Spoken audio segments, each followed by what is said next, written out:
अस्सलाम वालेकुम स्टूडेंट्स, मेरा नाम है फ़रीहा खान और आप देख रहे हैं लर्न इंग्लिश विद रोशनी।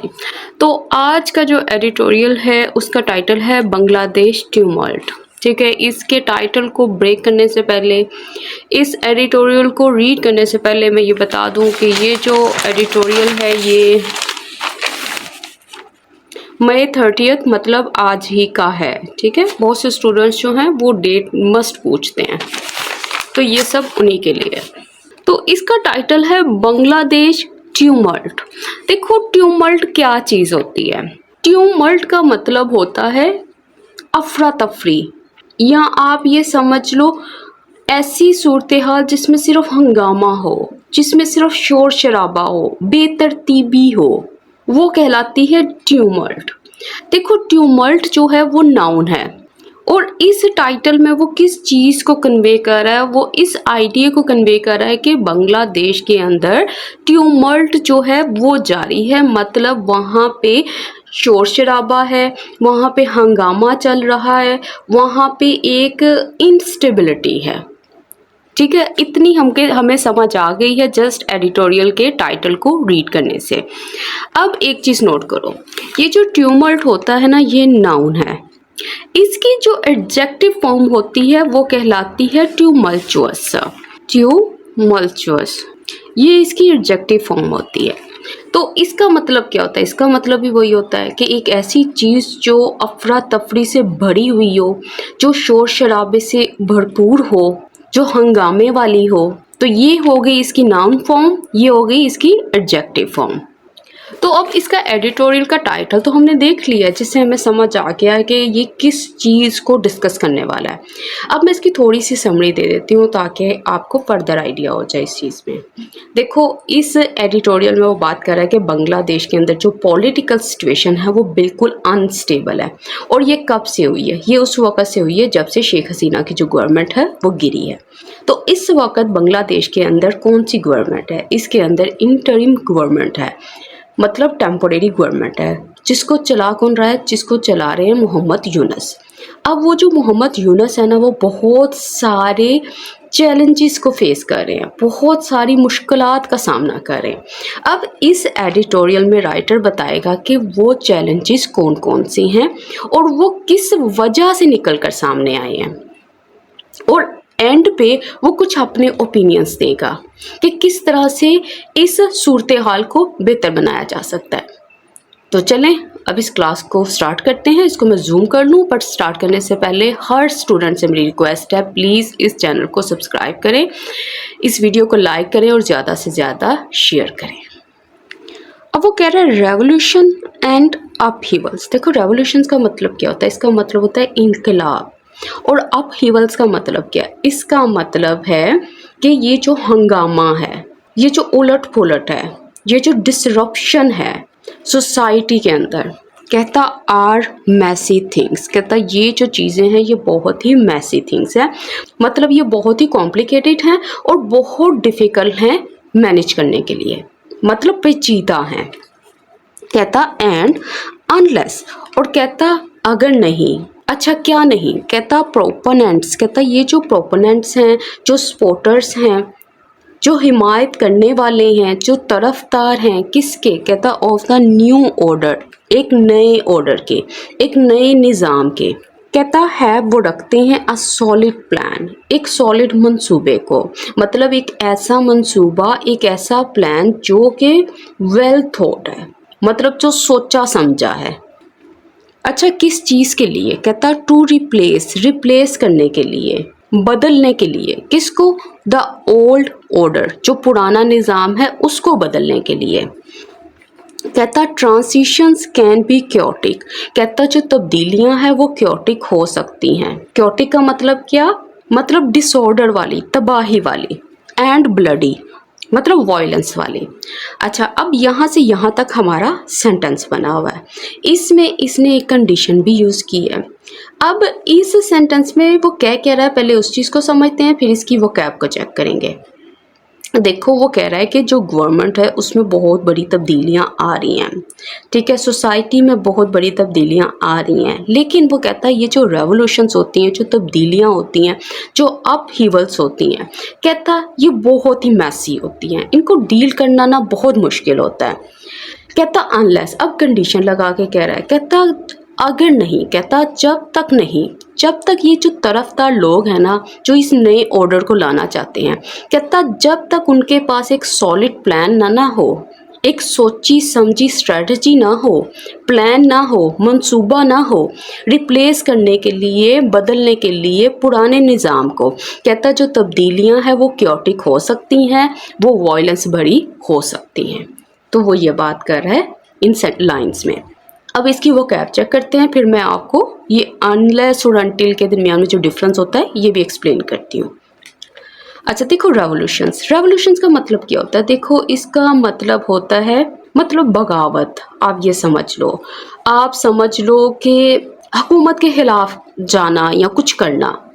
और अपहीवल का मतलब क्या होता है? इसका मतलब होता है टर्मोइल, डिसरप्शन, अनरेस्ट, कमोशन, इन सब का मतलब होता है हलचल, अफरा तफरी, शोर शराबे वाली सिचुएशन। अच्छा, उसके बाद इसने यूज़ किया वर्ड प्रोपोनेंट्स। प्रोपोनेंट्स का मतलब होता है सपोर्टर्स, एडवोकेट्स, जो कि हमायत करते हैं किसी चीज़ को, डिफेंडर भी आप कह सकते हो। जिस चीज़ के डिफेंडर है वो ऑफ लगा के इसने बता दिया है। अच्छा, इसके अलावा इसने यहाँ पे यूज़ किया सॉलिड प्लान। सॉलिड प्लान की जगह पे देखो, आप अपनी राइटिंग बेहतर कर रहे हो ना, तो आपको डिफरेंट वर्ड्स आपके माइंड में होने चाहिए। जैसे आप ये कह सकते हो, इसके लिए आप कॉन्क्रीट प्लान भी कह सकते हो, जो ऐसा प्लान, ऐसा मंसूबा जो प्रैक्टिकल हो, जो वेल स्ट्रक्चर्ड हो। और क्योटिक का मतलब क्या होता है? क्योटिक का मतलब होता है टर्ब्यूलेंट वाला, ऐसी चीज़ जो आसानी से कंट्रोल ना हो सके, वो क्योटिक कहलाती है, वो अनस्टेबल कहलाती है, वो टर्ब्यूलेंट कहलाती है, मतलब परेशान कुन। अच्छा, अब ये जो अनलेस और अनटिल है, ये ना हम फर्स्ट पैराग्राफ रीड कर लेते हैं, उसके बाद मैं आपको एक्सप्लेन करती हूँ, ठीक है। अब आगे देखो, कहता फॉर दोज, उन लोगों के लिए, कौन से लोग? कहता लीडिंग बांग्लादेश, कहता जो कि बांग्लादेश की क़यादत कर रहे हैं, इन अ न्यू डायरेक्शन, एक नई डायरेक्शन में, एक नई सिमत में, एक नए रास्ते पर। कब से? कहता after the fall of Sheikh Hasina Wajed autocratic government last year. कहता इसके बाद से, किसके बाद से? मतलब जब ये जो शेख हसीना की ये जो गवर्नमेंट थी वो गिरी थी, उसके बाद से। कहता द चैलेंजेस, कहता ये जो चैलेंजेस हैं, ये जो डिफ़िकल्टीज़ हैं, ये जो प्रॉब्लम्स हैं, कहता आर कंसीडरेबल, ये बहुत ही ज़्यादा सीरियस हैं, मतलब ये ऐसी हैं जिनको आप नज़रअंदाज नहीं कर सकते। कहता एंड क्रैक्स, और कहता ये जो दरारें हैं, आर अमर्जिंग, वो उभर कर सामने आ रही हैं। कहाँ? कहता with in the collision of parties, ये जो पार्टीज़ का कोलिशन था ना, ये जो इनकी यूनिटी थी, ये जो इनका यूनियन था, ये जो इनका इत्तेहाद था, उसके अंदर से ये जो दरारें हैं वो उभर कर सामने आ रही हैं। अच्छा, कौन सी वाली पार्टीज़? कहता दैट, ये दैट किसके लिए आया? इन पार्टीज़ के लिए आया। कहता दैट हेल्प, जिन्होंने मदद की थी, ब्रिंग डाउन, गिराने के लिए, डिफीट करने के लिए, शिकस्त देने के लिए, किसको? कहता द अवामी लीग रेजीम, इनकी हुकूमत को। अच्छा, अब इसको जोड़ते हैं। कहता वो लोग जो बांग्लादेश की क़यादत कर रहे थे, एक नई डायरेक्शन में, एक नई सिमत में बांग्लादेश को लेकर जाना चाहते थे। कहता कब से? कहता जब से शेख हसीना वाजिद की जो गवर्नमेंट थी पिछले साल गिरी थी, उसके बाद से। कहता ये जो प्रॉब्लम्स हैं, ये जो डिफ़िकल्टीज़ हैं, कहता ये बहुत ही सीरियस हैं। और कहता ये जो दरारें हैं ये उभर कर सामने आ रही हैं। किन के दरमियान से? कहता उन पार्टीज़ की यूनिटी के दरमियान से, उन पार्टीज़ के कोलिशन के दरमियान से जिन्होंने हेल्प किया था गिराने के लिए अवामी लीग रेजीम को, इनकी हुकूमत को। अब इसकी हम वो कैप चेक करते हैं, ठीक है। यहाँ से यहाँ तक आपको जो चीज़ नज़र आ रही है ना, ये प्रपोजिशनल फ्रेज़ है, ठीक है। और ये जो चैलेंजेस है, ये हमारा सब्जेक्ट है, आर जो है ये मेन वर्ब है, और ये कंसीडरेबल एडजेक्टिव है। अच्छा, कंसीडरेबल का मतलब क्या है? अगर कोई चीज़ कंसीडरेबल है तो मतलब वो कंसीडर करने के लायक है, वो सिग्निफिकेंट है, वो बहुत ही अहम है, बहुत ही सीरियस है। अच्छा, क्रैक्स का मतलब क्या है? क्रैक्स का मतलब होता है डिविजन्स, डिसएग्रीमेंट्स, ड्रिफ्ट्स भी आप बोल सकते हो, ठीक है, RIFT, आप रिफ्ट भी बोल सकते हो। रिफ्ट्स का मतलब क्या होता है? दरारें। अच्छा, इमर्ज करने का मतलब क्या होता है? इसका मतलब होता है किसी चीज़ का उभर कर सामने आना। और कोलिशन, देखो कोलिशन हो गया, अलायंस हो गया, यूनियन हो गया, इन सब का मतलब होता है इत्तेहाद। मतलब ये जो ग्रुप्स हैं, ये जो पार्टीज हैं, इनका आपस में ये जो इनकी जो यूनिटी है, ये जो इनका मिलना है, वो चीज़। और यहाँ पे ब्रिंग डाउन का मतलब क्या, आप ये समझ लो, उनको जो गिराना था, उनको डिफीट करना था, उनको रिमूव करना था, उनको पोजीशन से हटाना था। और रजीम किसको बोलते हैं? गवर्नमेंट को बोलते हैं, एडमिनिस्ट्रेशन को बोलते हैं, सिस्टम को बोलते हैं। और ये जो चीज़ आपको नज़र आ रही है ना, हेल्प, देखो हेल्प अपने बाद टू लेता भी है और टू नहीं भी लेता, ठीक है। आपने किस चीज़ को प्रिफर करना है? आपने हेल्प के बाद टू को नहीं लगाना, वरना ये दोनों ही ठीक है, लेकिन जो मेन स्ट्रक्चर आपको हर जगह पे नज़र आएगा वो यही होगा कि हेल्प अपने बाद टू नहीं लगाता, लेकिन लगा भी सकता है, वो रॉन्ग नहीं है, ठीक है। अब आगे देखो, देखो ये वाला जो सेंटेंस है, ये स्टार्ट इसने अनलेस से किया है। पहला जो सेंटेंस था उसमें भी इसने अनलेस का इस्तेमाल किया था, इसलिए इस कॉन्सेप्ट को आज हम ज़रूर देखेंगे। कहता अनलेस उस वक़्त तक जब तक दीज इश्यूज आर एड्रेस्ड, कि इनको एड्रेस नहीं कर लिया जाता, इनको हैंडल नहीं कर लिया जाता। And a clear road map, और कहता है एक साफ, एक वाजिया प्लान, किसके लिए? कहता इलेक्शंस के लिए, इज अनाउंस्ड, इसको अनाउंस नहीं कर दिया जाता, इसका ऐलान नहीं कर दिया जाता। With in a reasonable plan span of time, मतलब मुनासिब मुद्दत के अंदर। कहता द ट्रस्ट डेफिसिट, कहता जो ट्रस्ट की कमी है ना, बिटवीन डिफरेंट पार्टीज, किन के दरमियान में? कहता मुख्तलिफ पार्टीज के दरमियान में, मे ग्रो वाइडर, कहता वो और ज़्यादा ग्रो कर सकती हैं, वो और ज़्यादा बढ़ सकती हैं। फिर कोमा, फिर कहता है एडिंग टू, इजाफा करते हुए, किस चीज़ का? द इंस्टेबिलिटी, इस चीज़ का मतलब क्योस का, टर्ब्यूलेंस का, अदम इस्तेहकाम का। कहता कौन सी इंस्टेबिलिटी? कहता दैट हैज़ बीन रॉकिंग, कहता ये वो वाली इंस्टेबिलिटी है जो कि रोक कर रही है, जो कि हिला रही है, किसको? बांग्लादेश को। अच्छा, अब इनमें देखो, इसने सेंटेंस स्टार्ट किया अनलेस से, तो इसका मतलब क्या? वो कहता है जब तक आप इन इश्यूज़ को एड्रेस नहीं करते, इनको डील नहीं करते, या जब तक आप एक वाजिया प्लान को अनाउंस नहीं करते, उनका ऐलान नहीं करते इलेक्शंस के लिए मुनासिब मुद्दत के अंदर। कहता ये जो ट्रस्ट डेफिसिट है ना, ये जो एतमाद की कमी है मुख्तलिफ पार्टीज़ के दरमियान में, कहता ये और ज़्यादा बढ़ सकती है। कहता जब ये बढ़ेगी तो इसके साथ साथ क्या इजाफा होगा? कहता इसके साथ साथ ये जो इंस्टेबिलिटी है जो कि पूरी बांग्लादेश को हिला रही है, कहता ये जो चीज़ है ये ग्रो करेगी, इसमें इजाफा होगा। अब इसकी वो कैप चेक कर लेते हैं। देखो सबसे पहले ये एड्रेस वर्ड देख लो। एड्रेस का मतलब क्या होता है? किसी चीज़ को हैंडल करना, डील विद करना, टैकल करना, उसको रिजॉल्व करना। अच्छा, रोड मैप क्या होता है? रोड मैप का मतलब होता है प्लान क्या है, उनकी स्ट्रेटजी क्या है, उनके मंसूबे क्या हैं। उसके बाद है ट्रस्ट डेफिसिट, इसका मतलब क्या है? इसका मतलब है मिसट्रस्ट, डिसट्रस्ट भी आप कह सकते हो, बेएतमादी। मे मॉडल वर्ब का यूज़ किया और उसके बाद ग्रो लगाया। देखो ये चांसेस को बता रहा है कि अगर ये चीज़ नहीं होगी तो फिर ये वाले चांसेस ज़्यादा हैं। एडिंग टू, ये कौन सी वाली फ्रेज है? ये बता रही है कि ये जो टू एक्शंस हैं ये एक साथ होंगे, ठीक है। जब ये चीज़ होगी तो इस चीज़ में इजाफा होगा। इंस्टेबिलिटी क्या होती है? अनरेस्ट, क्योस को बोलते हैं, टर्ब्यूलेंस को बोलते हैं, डिसऑर्डर को बोलते हैं।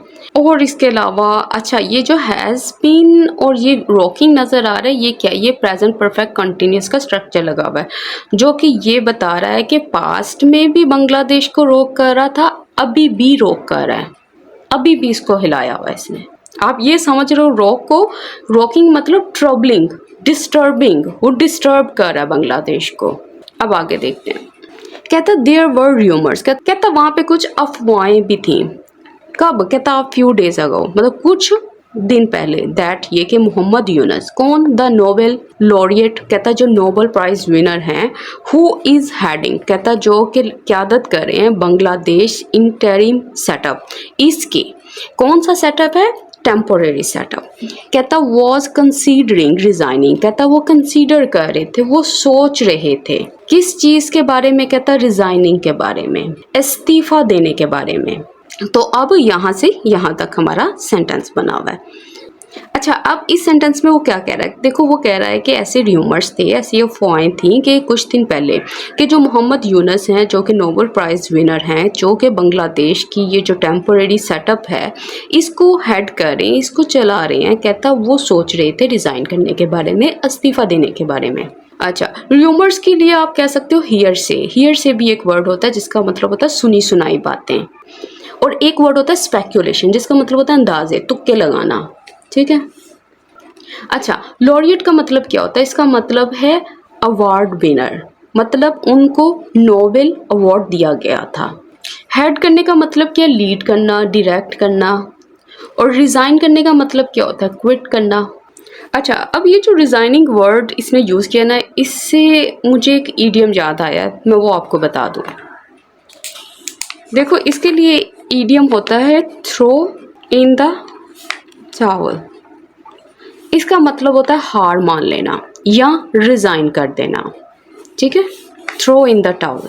इसके अलावा एक और मिलता जुलता है, वो भी मैं आपको बता देती हूँ, वो है से गुड बाय टू, मतलब यहाँ पे कोई जॉब भी हो सकती है, कोई रोल भी हो सकता है, ठीक है, मतलब वो अपनी पोस्ट से, अपनी जॉब से वो रुखसती ले रहा है, वो इसको गुड बाय बोल रहा है। तो इनको आप याद कर लीजिएगा, थ्रो इन द टॉवल और से गुड बाय टू। अब आगे देखते हैं। अच्छा, ये अचानक से मुझे याद आया कि ये जो हमने वर्ड यहाँ पे देखा है ना नोबल, तो बहुत से स्टूडेंट्स को कन्फ्यूजन होती है नोबेल को देखकर, नोबल को देखकर, नोवेल को देखकर, तो इनके डिफरेंसेस को जल्दी से हम देख लेते हैं, ठीक है।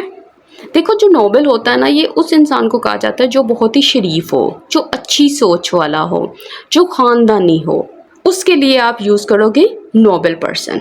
और अगर आप किसी डिसीजन के लिए नोबेल डिसीजन यूज़ कर रहे हो तो इसका मतलब एक ऐसा डिसीजन है जो बहुत ही शरीफाना है, मतलब बहुत ही अच्छा है। और उसके अलावा एक होता है नोबेल, ये जो नोबेल होता है इसका मतलब क्या होता है, इसका मतलब होता है इनाम। आपने अक्सर देखा होगा कि फ़लाँ पर्सन को नोबेल प्राइज़ मिला है, इसका मतलब है उसको ये वाला इनाम दिया गया है, मतलब ये अवार्ड को बोला जाता है। अब ये इसकी स्पेलिंग देख लीजिएगा कि ये वाले जो स्पेलिंग होते हैं नोबेल, वो ये होते हैं NOBLE, और जो नोबेल होता है वो होता है NOBEL। अच्छा, इसके अलावा एक होता है नोवेल। देखो नोवेल क्या चीज़ होती है, नोवेल उस चीज़ को बोलते हैं जो बहुत ही न्यू हो, बहुत ही इनोवेटिव हो, बहुत ही नई हो, बहुत ही मुख्तलिफ हो, मतलब आपने उससे पहले उस चीज़ को या आइडिया को नहीं देखा, नहीं सुना किसी से, तो वो चीज़ होती है नोवेल। एक नोवेल होता है जो कि हम सबको पता है, वो जो लंबी लंबी कहानियाँ होती हैं, जो स्टोरीज़ होती हैं, ठीक है, इसके भी 2 मीनिंग्स हैं, ये आप याद कर लीजिएगा कि नोवेल का मतलब क्या होता है, एक नया और मुख्तलिफ आइडिया, और इसके अलावा एक लंबी कहानी, ये इसका मतलब होता है। और नोवेल और नोवेला मैंने आपको बता दी है। कह रहे दीज वर्ड लेटर्स कॉस्ट, कहता ये वाली जो अफवाहें थी ना जो ऊपर इसने मेंशन की हैं, कहता बाद में उसको स्कॉच कर दिया गया, मतलब रद्द कर दिया गया, मतलब वो सारी की सारी झूठी साबित हुई। कहता बट लेकिन मीडिया रिपोर्ट से, कहता जो मीडिया रिपोर्ट हैं वो ये कहती हैं कि डॉक्टर यूनुस हैड कंसीडर्ड, कि उन्होंने कंसीडर किया था, उन्होंने सोचा था, उन्होंने गौर फिक्र किया था।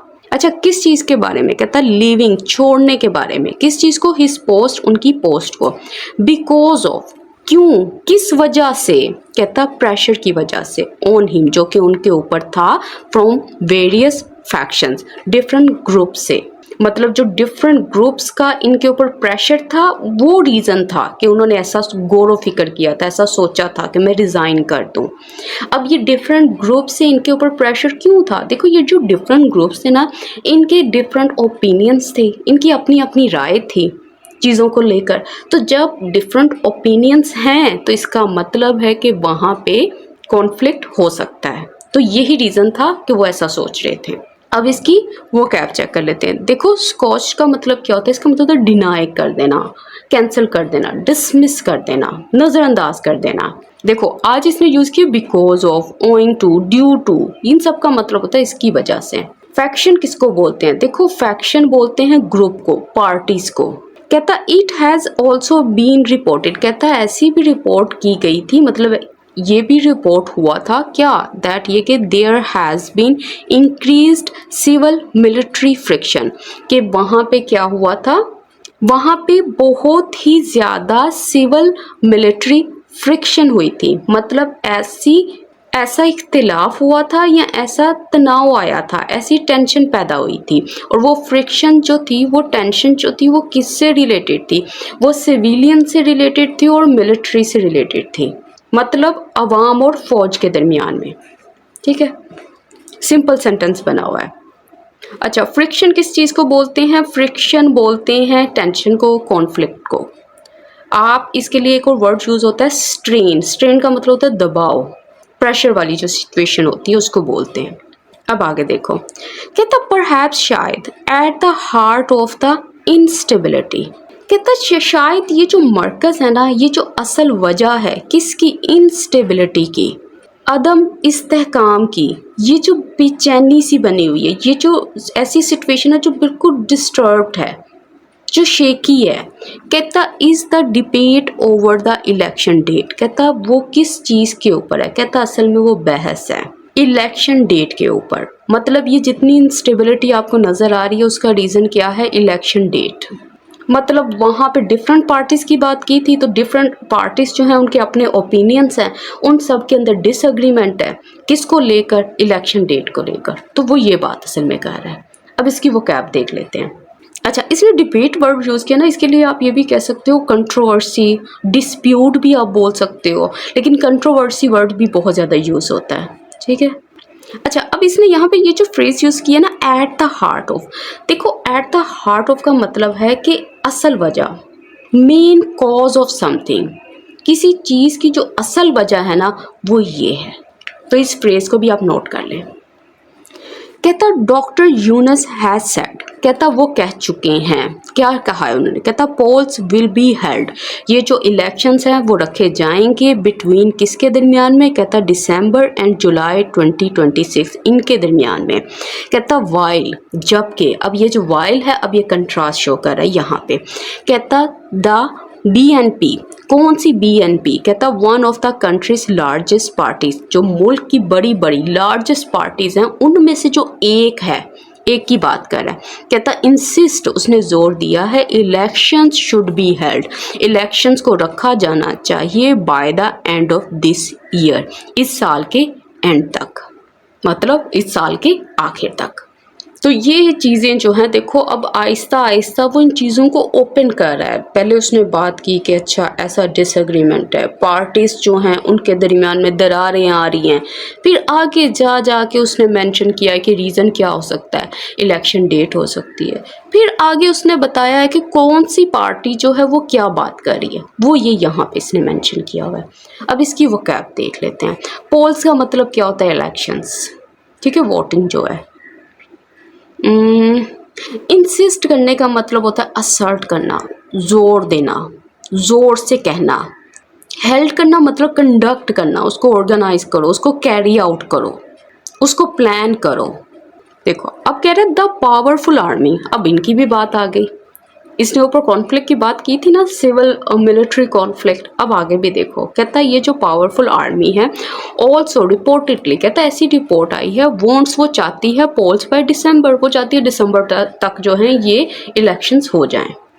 कहता लोकल मीडिया कोडेड, कहता ये जो लोकल मीडिया ना, जो मुकामी मीडिया है, जो मुल्क की मीडिया है, कहता उसने कोड किया है, मतलब उसने रिपोर्ट किया एग्जैक्ट वर्ड्स में, जो वर्ड्स कहे गए थे, किसके ज़रिए, कहता आर्मी चीफ उनके ज़रिए, एज सेइंग, ऐसा कहते हुए, we must return to barracks after elections, कि हमें वापस चले जाना चाहिए अपने ही मुकाम पर इलेक्शंस के बाद। तो अब वो ये बात कर रहा है कि उनका जो लोकल मीडिया है ना, उन्होंने एग्जैक्ट वर्ड्स बता दिए कि जो उनके आर्मी चीफ थे उनके ये अल्फाज थे। इलेक्शन से रिलेटेड। वो ये बात कर रहे थे, वो कह रहे थे कि जब ये इलेक्शंस हो जाएंगे उसके बाद वो अपनी जगह अपने कैंप्स वापस चले जाएंगे। असल में इसका मतलब क्या है? इसका मतलब ये है कि जो आर्मी है ना, देखो बैरक्स का मतलब क्या होता है, ये कैंप्स की बात करता है, ये उनकी बात करता है जो मिलिट्री हाउसिंग है जहाँ फौजी रहते हैं, ठीक है। असल में इसने बताया कि हम अपनी ही जगह वापस चले जाएंगे जब इलेक्शन हो जाएंगे, मतलब इसके बाद हम इन चीज़ों से दूर रहेंगे, हम पॉलिटिक्स से दूर रहेंगे, वो ये बात कर रहे हैं। देखो कोट करने का मतलब क्या है? देखो कोट करने का मतलब होता है किसी चीज़ को आप रिपोर्ट कर रहे हो। साइट का वर्ड भी यूज़ होता है, अगर आप मेरे साथ एडिटोरियल्स रीड कर चुके हो, CITE, ठीक है। यहाँ पे पास्ट में लिखा है, कोडिट लिखा है, तो आप साइटेड भी लिख सकते थे या स्टेटेड भी लिख सकते थे, STATED।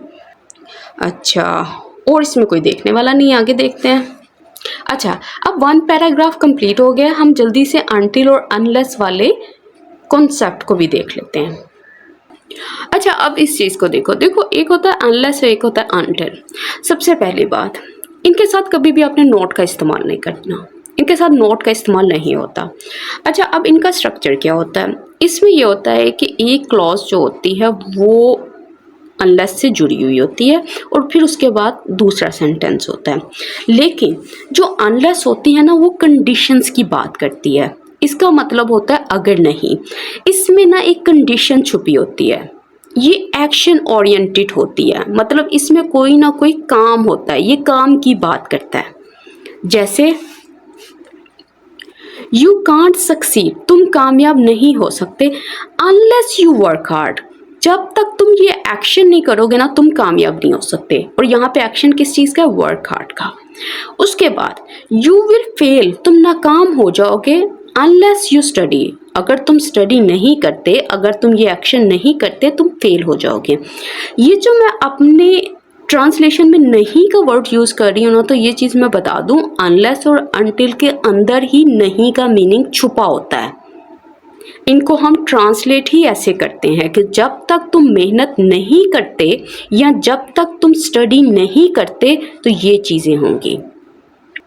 तो ये होता है अनलेस। अच्छा, उसके बाद है अनटिल। देखो ये जो अनटिल होता है ना, इसमें ये टाइम की बात करता है, ये टाइम ओरिएंटेड होता है, इसमें टाइम का मीनिंग छुपा होता है। जैसे यू कांट लीव, तुम नहीं जा सकते until the meeting is over, कि उस वक्त तक जब तक मीटिंग ओवर नहीं हो जाती। मतलब फॉर एग्जाम्पल मीटिंग जो है वो ख़त्म हो रही है 9 बजे, तो तुम्हें वहीं पे रहना होगा जब तक 9 नहीं बज जाते। उसके बाद उसने कहा आई कांट गो, मैं नहीं जा सकता अनटिल ही कम्स, कि जब तक वो नहीं आ जाता मैं नहीं जा सकता। अगर वो पर्सन 3 o'clock आता है तो इसका मतलब है मुझे 3 o'clock तक वहीं बैठकर उसका इंतज़ार करना होगा। तो ये जो अनटिल होता है इसमें टाइम का मीनिंग छुपा होता है, इसलिए इसको बोलते हैं टाइम ओरिएंटेड। और जो अनलेस होता है वो एक्शन ओरिएंटेड होता है, उसमें एक्शन छुपा होता है। इसलिए यहाँ पे एडिटोरियल में इसने बहुत ज़्यादा अनलेस का इस्तेमाल किया, मतलब उसने बहुत ज़्यादा कंडीशंस को डिस्कस किया। तो चलें अब बाकी का एडिटोरियल स्टार्ट करते हैं। तो अब आई होप कि आपको समझ आ गई होगी कि इसमें इतना अनलेस का इस्तेमाल इसने क्यों किया है। अब आगे कंटिन्यू करते हैं। कहता इंडीड, बेशक, it is a tough call, कहता ये बहुत ही टफ कॉल है, मतलब एक बहुत ही मुश्किल डिसीजन है, बहुत ही मुश्किल फैसला है। किसके लिए? फॉर द इंटरिम सेटअप, उस सेटअप के लिए, उस गवर्नमेंट के लिए जो कि टेम्पोरेरी है। कहता वाई, जबकि डॉक्टर यूनस कॉल्स, कि डॉक्टर यूनस जो हैं उनकी जो कॉल्स हैं, उनकी जो डिमांड्स हैं या उनकी जो सजेशंस हैं, किसके लिए? फॉर रिफॉर्म, तब्दीलियों के लिए, बिफोर पोल्स, इलेक्शन से पहले, कहता आर अंडरस्टैंडेबल, कहता वो अंडरस्टैंडेबल है, मतलब वो रीज़नेबल है, वो समझने के लायक हैं। कहता लॉन्ग टर्म चैलेंजेस, कहता वो वाले चैलेंजेस, वो वाली प्रॉब्लम जो कि लॉन्ग टर्म है, जो कि लंबे अरसे तक चलेंगी। कहता in the countries administrative and political structure, कहता कहाँ पे? कहता कंट्री का जो एडमिनिस्ट्रेटिव और पॉलिटिकल स्ट्रक्चर है उसमें, कहता शुड आइडियली बी लेफ्ट, कि बेहतरी इसी में है कि ये छोड़ दिए जाएं। अच्छा, किस चीज़ के लिए? कहता टू एन इलेक्टेड गवर्नमेंट, उस गवर्नमेंट के लिए जो कि इलेक्टेड होगी। अच्छा देखो इस सेंटेंस में बात क्या कर रहा है, देखो इसमें बात कर रहा है कि ये बहुत ही डिफ़िकल्ट डिसीजन है किसके लिए, असल में डॉक्टर यूनस की ये जो सेटअप है, ये जो इसकी गवर्नमेंट है। कहता ये जो डॉक्टर यूनस का आइडिया है ना रिफॉर्म्स का, तब्दीलियों का, इलेक्शन से पहले, कहता ये अंडरस्टैंडेबल है, कहता ये समझने के लायक है, यह मेक सेंस करता है। फिर उसके बाद इसने कहा ये वाली जो तब्दीलियां हैं ना जो लॉन्ग टर्म है, जो लंबे अरसे तक चलेंगी कंट्री के इन सिस्टम्स के अंदर, इन स्ट्रक्चर्स के अंदर, कहता ये छोड़ देनी चाहिए, ये की जानी चाहिए। किन के ज़रिए? उस गवर्नमेंट के ज़रिए जिनको इन्होंने इलेक्ट करना है, कहता ये उनके लिए छोड़ देनी चाहिए। अब जल्दी से इसकी वो कैप चेक कर लेते हैं। देखो टफ कॉल का मतलब क्या होता है, इसका मतलब है ये बहुत ही डिफ़िकल्ट डिसीजन है, ये बहुत ही हार्ड चॉइस है। अक्सर होता है ना जब आपसे कोई कुछ पूछे, कोई मशवरा ले, तो आपको लगता है कि नहीं भाई ये तो बड़ी मुश्किल सवाल कर लिया है, ये तो बड़ी मुश्किल सिचुएशन हो गई है, तो आप इसके लिए आप ये भी यूज़ कर सकते हो, टफ कॉल। अच्छा उसके बाद फिर आ गया इंटरिम सेटअप, मतलब टेम्पोरेरी गवर्नमेंट की बात कर रहा है, या केयर टेकर एडमिनिस्ट्रेशन भी बोल सकते हो। अच्छा रिफॉर्म क्या होता है, इसका मतलब होता है तब्दीलियाँ, इम्प्रूवमेंट, चेंजेस।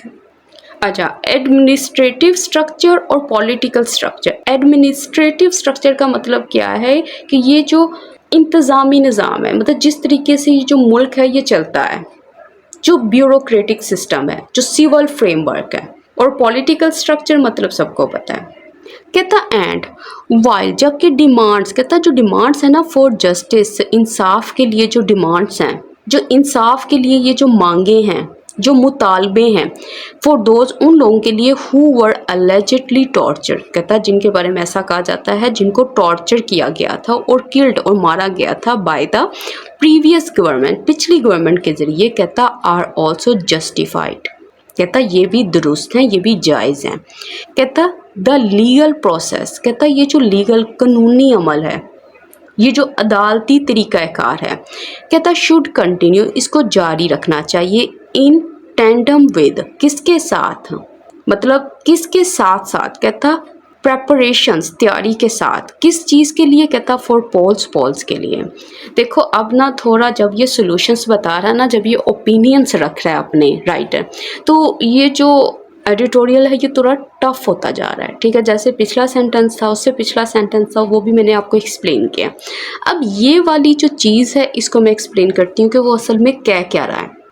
देखो इसने कहा है कि ये वाली जो डिमांड्स हो रही है ना, ये जो जस्टिस के लिए उन लोगों के लिए है जिनको टॉर्चर किया गया था या किल किया गया था पिछली गवर्नमेंट के ज़रिए।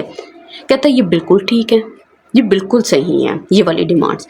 कहता लेकिन ये जो लीगल वर्क है ना, ये जो कानूनी काम है, कहता ये जो चीज़ है ना इसको साथ साथ लेकर चलो। किसके साथ? कहता ये जो इलेक्शन प्लानिंग है उसके साथ साथ, ऐसा ना करो कि इस काम के लिए दूसरे काम को होल्ड पे लगा दो, ये बात कह रहे हैं। अच्छा अब इसमें वो कैप चेक करते हैं और एक स्ट्रक्चर चेक करते हैं। अच्छा सबसे पहले देखो डिमांड्स, देखो डिमांड्स के लिए आप डिफरेंट वर्ड्स हैं, आप कॉल फॉर भी कर सकते हो, आप रिक्वेस्ट भी कर सकते हो, आप अपील भी कर सकते हो। और ये जो इसमें वर्ड यूज़ किया ना अलेजिडली, इसका मतलब है रिपोर्टेडली, मतलब ऐसा कहा गया, हम नहीं कह रहे, ऐसा कहा गया है। मतलब ये चीज़ जो है ना अभी प्रूफ होने बाकी है क्योंकि ये केस अभी चल रहा है ना। अच्छा इसने यहाँ पे यूज़ किया है एक फ्रेज़ को in tandem with. In tandem with का मतलब क्या होता है? देखो इसका मतलब होता है एक ही वक्त में, साथ साथ, मिलकर, एक ही वक्त होगा, दो चीज़ें होंगी और एक ही साथ चलेंगी।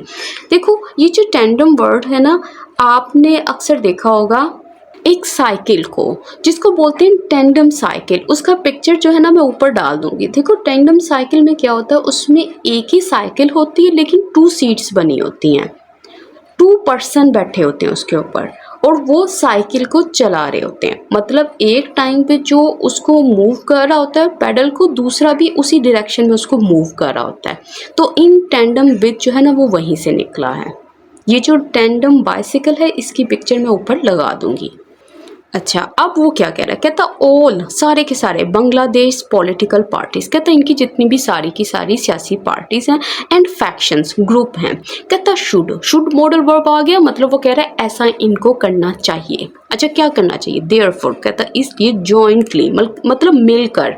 अच्छा, क्या करना चाहिए, कहता प्रिपेयर करना चाहिए, तैयार करना चाहिए आर रोड मैप, एक रोड मैप को, एक मंसूबे को, एक प्लान को।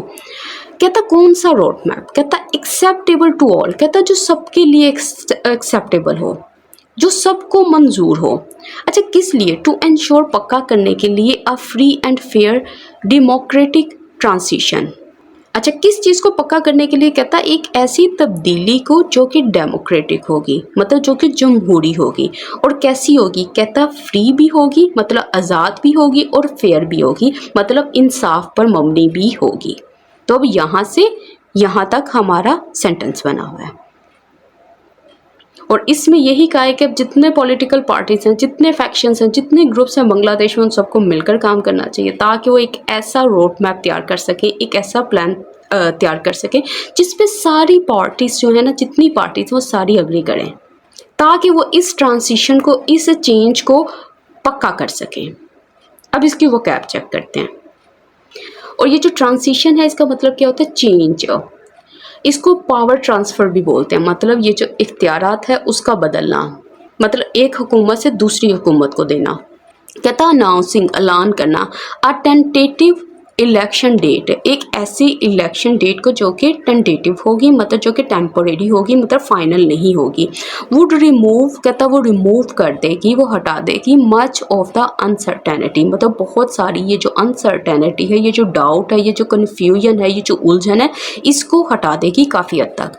एंड टर्न द फोकस, और बदल देगी तवज्जो को, ऑफ पॉलिटिकल पार्टीज, इनकी किसकी तरफ, कहता टूवर्ड्स द कैंपेन ट्रेल, इसकी तरफ, मतलब इलेक्शन की तैयारी की तरफ या इसके रास्ते की तरफ। तो देखो उसने अब एक और सोल्यूशन दिया ना, उसने कहा है कि अगर आप ऐसा करते हो ना कि टेम्पोरेरी इलेक्शन डेट जो है ना इसको अनाउंस कर देते हो, तो इससे काफ़ी हद तक जो कन्फ्यूजन है वो कम हो जाएगी, और इससे पॉलिटिकल पार्टीज़ को भी हेल्प मिलेगी। कैसे मिलेगी, वो जो है ना अपना फोकस जो है ना वो इलेक्शंस की तैयारी पे लगा देंगे। तो वो ये बात कर रहे हैं। अब इसकी वो कैप चेक करते हैं। अच्छा, इसने यूज़ किया है वर्ड कैंपेन ट्रेल। देखो इसका मतलब है इलेक्शन ड्राइव जिसको बोलते हैं। ये जो इलेक्शंस की मुहिम है, ये वो वाले चीज़ों की बात कर रहा है। अच्छा, ये जो टेंटेटिव है इसका मतलब क्या होता है, इसका मतलब होता है टेम्पोरेरी, वो चीज़ जो फाइनल ना हो। अब आगे चलते हैं। कहते द इंटरिम रूलर्स, ये जो टेम्पोरेरी लीडर्स हैं जो वक्ती तौर पे पावर में है, कहता शुड ऑल्सो रिकन्सिडर, उनको फिर से रिकन्सिडर करना चाहिए, दोबारा उनको गौर फिक्र करना चाहिए। किसके ऊपर, कहता बैन के ऊपर। अच्छा, कौन सा बैन, कहता on the Awami League's participation in the polls, कहता जो कि इस चीज़ के ऊपर लगाया गया, इनकी पार्टिसिपेशन के ऊपर लगाया गया। ये जो पोल्स होने हैं वहाँ पे इनको रिस्ट्रिक्ट कर दिया गया, इन पे पाबंदी लगा दी गई है ना। तो कहता ये वाला जो इनका आइडिया है इसको रिकन्सिडर करें। कहता एज, जैसा कि the election will not be fully democratic, कहता वरना ये जो इलेक्शन है ना फुली तौर पर जमहूरी नहीं होंगे। विदाउट, कहता किसके बगैर, द प्रेजेंस के बगैर, मौजूदगी के बगैर, किसकी, कहता one of the country's major political parties, के कंट्री की जो मेजर बड़ी बड़ी पॉलिटिकल पार्टीज़ हैं जो उनमें से एक है। तो अगर वो शामिल नहीं होगी तो ये जो प्रोसेस है, कहता ये फुली तौर पर डेमोक्रेटिक नहीं होगा। कहता let the people of Bangladesh decide, कहता इनको डिसाइड करने दो, मतलब अब ये जो फैसला है इनके हाथ छोड़ दो। अच्छा, ये जो इसने यूज़ किया ना यहाँ पे वर्ड डेमोक्रेटिक, इसका मतलब होता है पीपल बेस्ड, अवाम पर मबनी, वो चीज़ जो अवाम के वोट से हो। अच्छा, और इसमें कोई देखने वाली चीज़ नहीं है। तो इसके साथ ही आज का एडिटोरियल कंप्लीट होता है। अगर आपको वीडियो अच्छी लगी हो तो प्लीज़ अपना फीडबैक देना मत भूलिएगा, और इस वीडियो को लाइक कीजिए और ज़्यादा से ज़्यादा शेयर कीजिए। आपकी सपोर्ट की इस चैनल को बहुत ज़्यादा ज़रूरत है। अल्लाह हाफिज़।